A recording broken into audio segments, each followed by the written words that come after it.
गोवर्धन की हार्दिक शुभकामना, भैया दूज की भी हार्दिक शुभकामना। अन्नकूट और भैया दूज एक ही होता है और गोवर्धन पूजा भी इसी से संबंधित है। भैया दूज से ही संबंधित गोवर्धन पूजा, गोवर्धन पर्वत की पूजा भगवान श्री कृष्ण ने सबसे पहले करवाया था गोवर्धन पर्वत मथुरा में, क्योंकि सभी लोग वहाँ इंद्र की पूजा कर रहे थे। अब भैया दूज और अन्नकूट जो है, बहनें जो है अपने भाइयों की लंबी आयु के लिए भैया दूज अन्नकूट की पूजा करती हैं अपनी श्रद्धा के अनुसार, अपनी श्रद्धा से, विधि विधान से।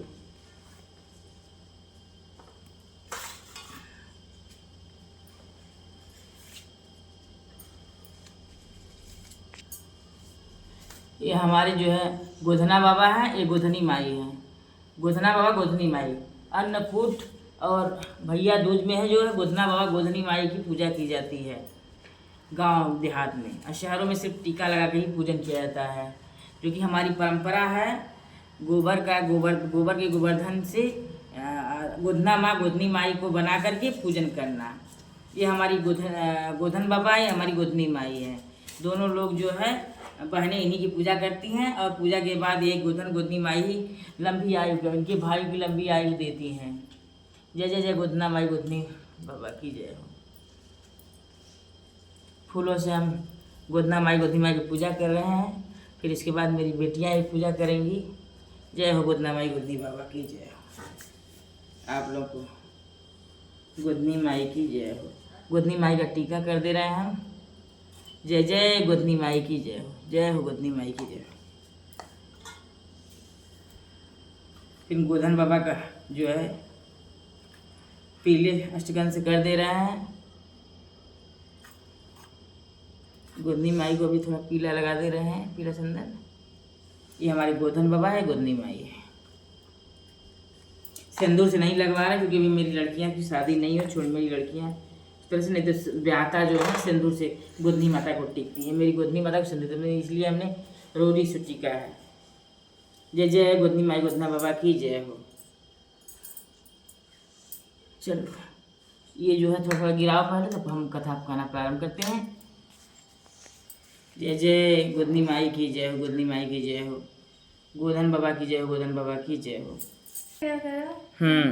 गिरा हल्दी और चावल जो है गोधनी बाबा गोधन मामा को गिरा के, गोधनी बाबा और गोधनी माई गोधन बाबा को गिरा के पूजा की जाती है। हल्दी और चावल का लेप बड़ा ही शुभ होता है। हल्दी और चावल का लेप, और थोड़ा थोड़ा कच्चा दूध, थोड़ा कच्चा दूध गिराओ, थोड़ा थोड़ा।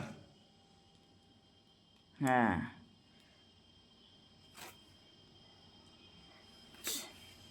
इसी से जो है व्रत के आखिरी में दूध गिरा के ही कूटा जाएगा गोधनी गोधन बाबा को। पूजा प्रारंभ हो गई है गोधनी बाबा गोधन बाबा का। गोधनी माई इधर है, ये गोधनी माई है, ये गोधन बाबा है। गोधनी बाबा गोधन बाबा का भैया दूज की प्रथम कथा। बहुत दिन पहले की बात है कि भगवान सूर्य नारायण की एक पत्नी थी जिसका नाम संज्ञा देवी था। उसके एक लड़का तथा एक लड़की, दोनों संतानें थी। लड़के का नाम यमराज था और लड़की का नाम यमुना था। अपने पति सूर्य नारायण की तेज गर्मी के कारण संज्ञा उत्तरी ध्रुव में छाया बनकर रहने लगी। उसी छाया से ताप्ती नदी और शनिश्चर का जन्म हुआ। इसके बाद संज्ञा से ही अश्विनी कुमार हुए, जो आगे चलकर देवताओं के वैद्य हुए। जो संज्ञा छाया बनकर उत्तरी ध्रुव में रहने लगी थी, वह यमुना एवं यमराज से सौतेली माँ का सा व्यवहार करने लगी। इस बर्ताव को देखकर यमराज ने संयमनीपुरी छोड़कर यमलोक बसाया और पापियों को दंड देने का कार्य शुरू कर दिया। यमुना ने देखा कि भाई यमराज यहाँ से चले गए, तो वह भी गौलोक चली आई और कृष्ण के अवतार से पहले ही मथुरा में विश्राम घाट पर आकर रहने लगी। जब बहुत दिन बीत गए, तब एक दिन यमराज को अपनी बहन यमुना की याद आई। अतः यमराज ने यमुना को ढूंढने के लिए अपनी दूत भेजे। यमदूत ढूंढते ढूंढते मथुरा आए, परंतु यमुना नहीं मिली। तब यमदूत डरते डरते यमपुरी पहुँचे और यमुना का न मिलने का समाचार कह सुनाया। फिर ये यमराज अपनी यमपुरी से स्वयं गौलोक आए और यमुना को ढूंढते ढूंढते यमुना जी के विश्राम घाट पर पहुँचे। वहाँ जब यमुना ने सुना कि मेरे भाई आए हैं तो वह बाहर आई और भाई का सत्कार सहित अपने महल में ले गई और उन्हें भोजन आदि कराए। इससे प्रसन्न होकर यमराज ने यमुना से कहा, बहन जो चाहो वर मांगो। तब यमुना बोली, मुझे कुछ नहीं चाहिए। तब यमराज कहने लगे, तुम्हें आज वर मांगना ही होगा। तब यमुना बोली, भैया जो नर नारी मेरे जल में स्नान करे हुए यमपुरी न जाएं। यह सुनकर यमराज सोचने लगे, यदि मैं ऐसा कह दूंगा तो यमपुरी उजड़ जाएगी। यमुना ने भाई की हालत देखकर कहा, अगर तुम ऐसा नहीं कर सकते हो तो सुनो, जो भाई आज के दिन बहन के यहाँ भोजन करे वह यमलोक नहीं जावे। इस पर यमराज बोले, यमुना से यह बात मुझे स्वीकार है। इस दिन जो भाई बहन के घर भोजन नहीं करेंगे और जो भाई बहन तुम्हारे पवित्र जल में इस दिन स्नान नहीं करेंगे, उन्हें मैं बांध कर यमपुरी ले जाऊंगा। और जो भाई बहन तुम्हारे पवित्र जल में इस दिन स्नान करेंगे, उन्हें स्वर्ग की प्राप्ति होगी। यह हुई यमुना और यमुना जी और यमराज जी की कहानी। यमुना यमराज जी सूर्यदेव के पुत्र पुत्री थी जो संज्ञा से उत्पन्न हुए थे। जय सूर्यदेव भगवान की जय हो, आपके पुत्री यमुना और यमराज जी की जय हो। यमुना वही नदी है जो मथुरा में बहती है, प्रवाहित होती है, अति पवित्र, हिंदू धर्म की पवित्र नदी मानी गई है और जो श्री कृष्ण भगवान की अर्धांगिनी भी एक तरह से है। यमुनी यमुनेत्री अर्धांगिनी भी श्री कृष्ण भगवान की कही जाती हैं। जय। कथा एक समाप्त हुई, अगली कथा भी कहते हैं। चलो आप लोग पत्तियाँ तोड़ो, हर्षित खा करो।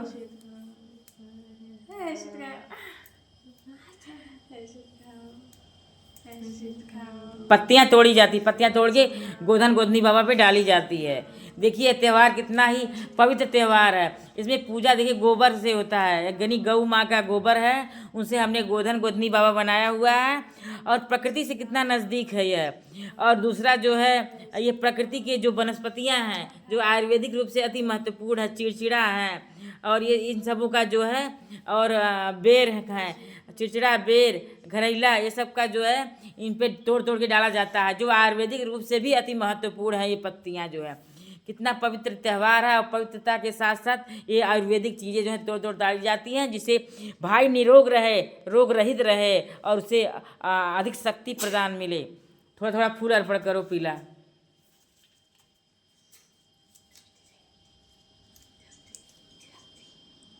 जय जय गोवर्धन बाबा की जय हो और गोधनी माई गोधन बाबा की जय हो। मेरी दोनों बेटियां जो है व्रत हैं, उनकी इच्छा पूर्ण करें, उनके भाई को बल शक्ति प्रदान करिएगा। वो सराप रही हैं।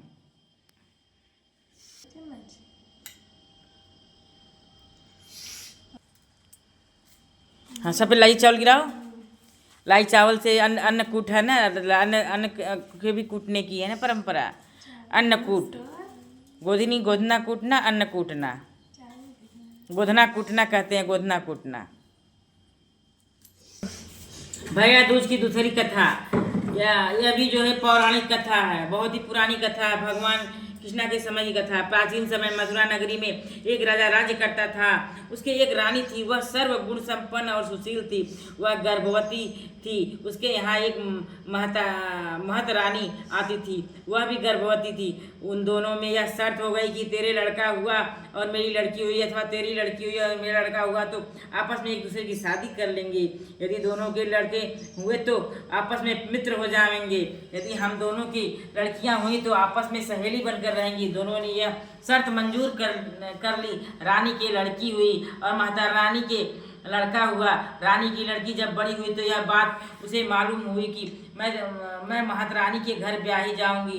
तब तो वह दिन प्रतिदिन सूखती जाए और उधर महारानी का लड़का बड़ा हुआ तो वह यह शर्त सुनकर बहुत खुश हुआ और फूला डोले की मैं तो राजा के घर जाऊंगा और राजकुमारी ब्याह कर लाऊंगा। उधर राजकुमारी पंडित तथा ज्योतिषियों से पूछने लगी कि इसका कोई उपाय बताओ कि महारानी के घर ब्याही न जाऊं और मेरी माँ की शर्त भी पूरी हो जावे। एक विद्वान पंडित ने बताया कि महारानी का लड़का रोज मथुरा के विश्राम घाट की झाड़ू लगाता है, तो ऐसे विधान है कि धनतेरस से लड़का ऐसा विधान है कि धनतेरस से लेकर दौज तक रोज जमुना स्नान करके पहले पैर के अंगूठे पर तिलक करे और किसी को गवाह बनावे दूसरे दिन घेंटू पर तिलक करे, और तीसरे दिन पेट पर, और चौथे दिन छाती पर तिलक करे, और पांचवें दिन माथे पर तिलक करे। हाथ पकड़कर उठावे तो धर्म की बहन भाई बन जाए। राजा की बेटी पहले दिन वहां गई और प्रातः काल जमुना स्नान करके उसने देखा कि महारानी का लड़का वहां सो रहा है, तो उसने उसके अंगूठे पर तिलक कर दिया और तोता से बोली कि तू कहियो राजा की बेटी आई थी, नहाई थी, धोई थी और भंगी के बेटे के अंगूठे पर तिलक करके चली गई। सुगारे मेरे बाचा भरियो। दूसरे दिन फिर वह उसी समय आई और नहा धोकर भंगी के बेटे के घेंटू पर तिलक करके तोता से बोली कि तू कहियो राजा की बेटी आई थी, नहाई थी, धोई थी और भंगी के बेटे के घेंटू पर तिलक करके चली गई। सुअरों मेरे बाचा भरियो। राजा की बेटी तीसरे दिन फिर आई और रोज की भांति पेट पर तिलक करके सुआ को बाचा भरवा कर चली गई। और भंगी के बेटे ने पेट पर तिलक देखा तो उसे चिंता हो गई और तोते के वचन बड़े ध्यान से सुनने लगा और इधर उधर पूछने लगा कि मैं क्या करूं। जब उसे ही निर्णय नहीं मिला तब तक चौथे दिन भी वह आकर उसकी छाती पर तिलक करके चली गई और तोते से बाचा भरवा के लड़के को और भी चिंता हो गई। वह दौड़ भाग करके जगह जगह पूछने लगा। तब मालूम पड़ा कि कल भैया दूज है, वह माथे पर तिलक करके धर्म का भैया बना लेगी। तो वह रात को अंगुली काट कर और उस पर नमक छिड़क कर बैठ गया कि मैं आज सोऊंगा नहीं, पर सुबह होते होते उसे नींद आ गई और राजा की बेटी आई और उसने नहा धोकर भंगी के बेटे के माथे पर तिलक कर दिया और हाथ पकड़कर उठा दिया और आज से तू मेरा धर्म का भाई है, मैं तेरी धर्म की बहन हूँ। इस प्रकार विश्राम घाट पर जो बहन जिसके माथे पर तिलक कर देती है वे दोनों ही धर्म के भाई बहन हो जाते हैं, उसे कोई मिटा नहीं सकता। जय जय जय जय भैया दूज की जय हो, गोधन माता की जय हो, गोधनी माता की जय हो, गोधन बाबा की जय हो, गोधनी माता की जय हो। मेरी दूसरी कथा भी पूर्ण हुई जो कि पौराणिक कथा मथुरा की कथा रही है। चलो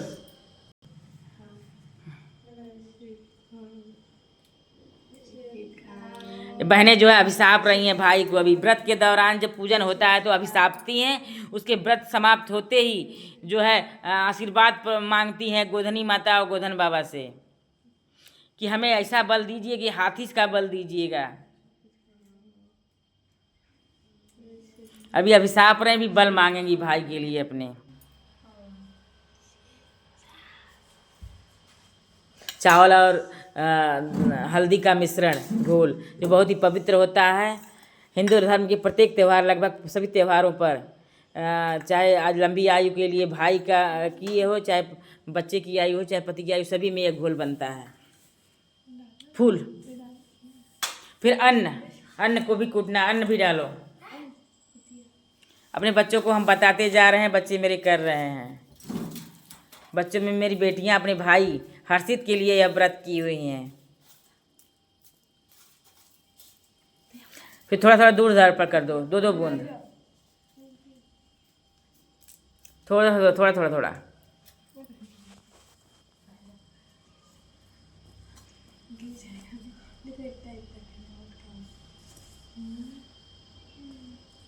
थोड़ा बचा के रखना है शक्ति प्रदान करने के लिए कूटने समय।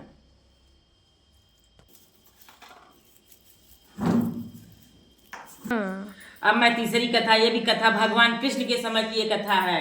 ये गोवर्धन और अन्नकूट की कहानी है जो भगवान कृष्ण जब थे मथुरा में उस समय मथुरा वासियों से क्या कह रहे हैं सुनिए। एक दिन भगवान कृष्ण ने देखा कि हमारे गांव में तरह तरह के पकवान बनाए जा रहे हैं, उनका क्या होगा यह जानने के लिए उन्होंने नंद बाबा से पूछा, हे बाबा इतना अन्न कूट कर यह सब पकवान क्यों बनाए जा रहे हैं। तब नंद बाबा बोले, हे कृष्ण कल इंद्र की पूजा होगी, इंद्र मेघ वर्षा कर रहे हैं, हमें अन्न देते हैं, गायों के लिए चारा देते हैं। तब भगवान कृष्ण कहने लगे, बाबा हमारे गाँव में गोवर्धन पहाड़ साक्षात देवता हैं, उनकी पूजा करो। हाँ, वे हमारी पूजा को स्वीकार करेंगे और प्रकट होकर स्वयं भोजन करेंगे।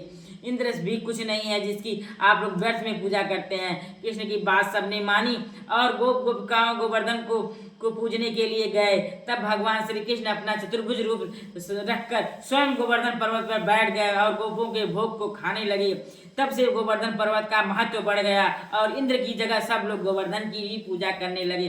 गोवर्धन पूजा के रूप में प्रतीक एक गोबर है, गोबर से एक गोवर्धन बना है और गोवर्धन एक पर्वत भी मथुरा में है जिसकी भगवान कृष्ण ने पूजा की परंपरा प्रारंभ करवाई थी। इंद्र की पूजा बंद करवा के गोवर्धन पर्वत की पूजा प्रारंभ करवाई थी। हमारी गोवर्धन पूजा, अन्नकूट की पूजा ये हो रही है। ये कथा भी हमारी पूर्ण हुई। जय जय भगवान कृष्ण की जय हो। आपने ये परंपरा डाली है, परंपरा हमेशा बनी रहे। जय जय भगवान कृष्ण की जय हो। आपके ही काल की, ये तीनों ही मथुरा काल की ही कहानी है। एक मथुरा काल की जो है यमुना में नहाने की कहानी है और दूसरी जो है मथुरा की ही कहानी है कि दो आपस में सहेलियाँ, एक रानी की बेटी रहती है, एक जो है महतरनी रहती है। वो दोनों एक साथ गर्भवती होती हैं और आपस में यह कहती हैं कि हम मेरे बच्चे होंगे तो आपस में शादी कर लिया जाएगा। लेकिन जब बड़े होते हैं तो वे बेटियाँ शादी नहीं कराते तो धर्म का भाई बना लेती है और धर्म का भाई चिरंजीवी होता है। कहते हैं मथुरा में जो भी भैया दूज के दिन टीका लगा देती है लड़की को, उसका धर्म का भाई हो जाता है। जय जय मथुरा कृष्ण भगवान कृष्ण की जय हो, जय हो, जय। भैया दूज की जय हो, अन्नकूट की जय हो, गोवर्धन पूजा की जय हो। कितना पवित्र त्यौहार है। बहनें अपने भाइयों की लंबी आयु के लिए यह व्रत करती हैं और यह बड़ा ही अद्भुत व्रत है। पौराणिक काल का व्रत है, भगवान कृष्णा के काल का व्रत है। सूर्य देव के उत्पत्ति के समय का यह व्रत है। सूर्य देव की पत्नी संज्ञा से उत्पन्न हुए पुत्र यम और यमुना की कहानी हमने जो पढ़ी थी, जिसमें यमुना के भाई यमराज जो है उनके यहाँ भोजन करने जाते हैं मथुरा में। तो उन्होंने मांगा कि जो भाई अपनी बहन के घर जो है भोजन करेगा वो जो यमलोक नहीं जाएगा। सभी लोग के लिए कही थी, लेकिन कहा जो भाई यमलोक बहन के व्रत करेगा, यमुना में स्नान करेगा, वह यमलोक के नहीं जाएगा, वैकुंठ लोक को जाएगा। श्रीमन नारायण नारायण हरि हरि। श्री कृष्ण भगवान की जय हो, श्री कृष्ण भगवान की जय हो। यमुना जी भगवान कृष्ण की ही पत्नी हैं। यमुना जी की जय हो, यमुना जी की जय हो। हमारी तीसरी कथा पूर्ण हुई, व्रत कथा भी पूर्ण हो गई। सभी फूल अर्पण कर लो, सभी फूल, दूध भी अर्पण करो।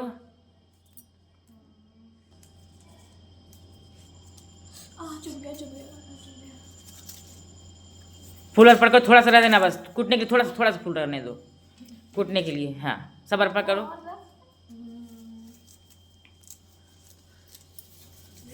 अन्न अर्पण करो, ये वाला अर्पण करो, थोड़ा थोड़ा अन्न अर्पण करो।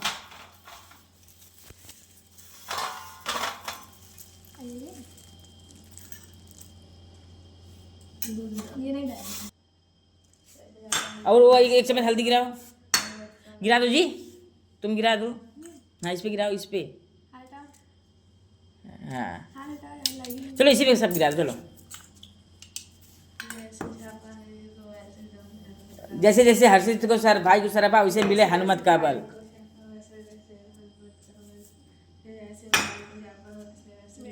5 बार, 5 फेरा।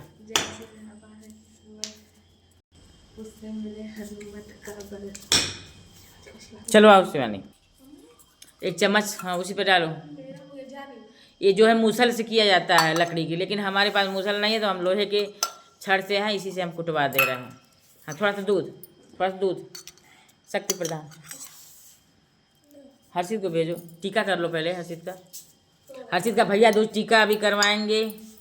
चलो जैसे जैसे हमने सरापा वैसे मिले हमारे हर्षित भैया को हनुमत का बल,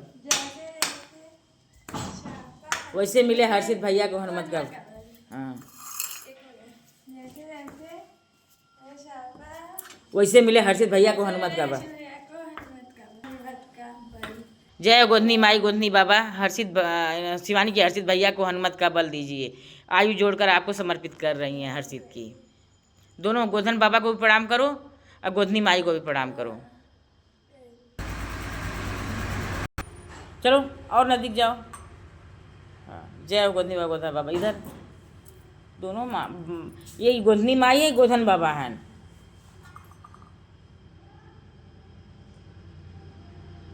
देख के ना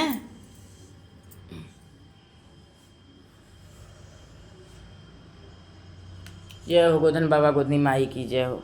सदा आशीर्वाद बनाए रखिएगा दीपाली शिवानी के भैया के ऊपर, दीपाली शिवानी पे भी, दीपाली शिवानी के भैया के ऊपर भी। गोधनी माई गोधन बाबा की जय हो। आपकी आराधना अर्चना पूर्ण हुई, जैसे हमने श्रद्धा भाव से करवा वैसे ही लंबी आयु प्रदान करवाइए, करिएगा, दीजिएगा। जय हो, जय हो भगवान कृष्णा की जय हो। श्रीमन नारायण नारायण हरि हरि। कार्तिक मास भगवान श्रीमन नारायण श्री कृष्ण भगवान का मास है। देखिए इस गोवर्धन अन्नकूट और भैया दूज में भी भगवान कृष्णा और यमुना जी की कथा ही रही है। जय जय